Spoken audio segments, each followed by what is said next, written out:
So the painting that I've been recording the progress of, the last time I left it, it had a big cupcake on it with a cherry on top. I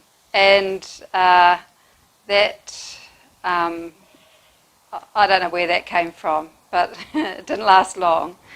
So what I did was I rotated the painting and I continued to paint on it. And I'll show you the progress of what I did to try and bring that painting back to be a little bit more in line with what I like in my paintings.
So looking at the other paintings that I've been doing, if I was to, this is perhaps the one that's most furthest along and the one that I've most recently worked on.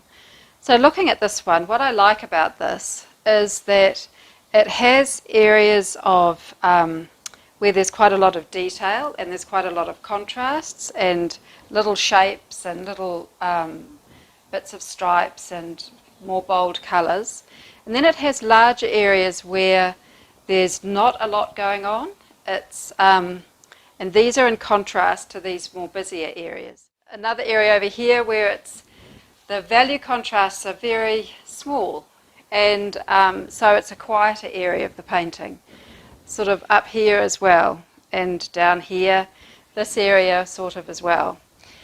And then there are also areas where there is definition, there are definite shapes and patterns and arrangements and mixtures of things that are happening together, like line and pattern and, sort of disrupted shapes and things. And, another sort of a more busy. So these are sort of little focal points around the composition. And in contrast to those, there are emptier areas. Still quite big shapes, but emptier areas. This is what I want to get in the red painting. This painting it's slightly smaller than the other one. But as you can see that it's got really busy areas and it's got a lot of really busy areas. So what I want to do now is I want to find my busy areas, my little focal points, and I want to quieten down and give this painting some contrasting sort of quieter areas where it's still beautiful in terms of texture and colour and sort of a softness, but in contrast to really strong contrasts that I have in the other areas. So that's my goal for today. We'll see how it goes.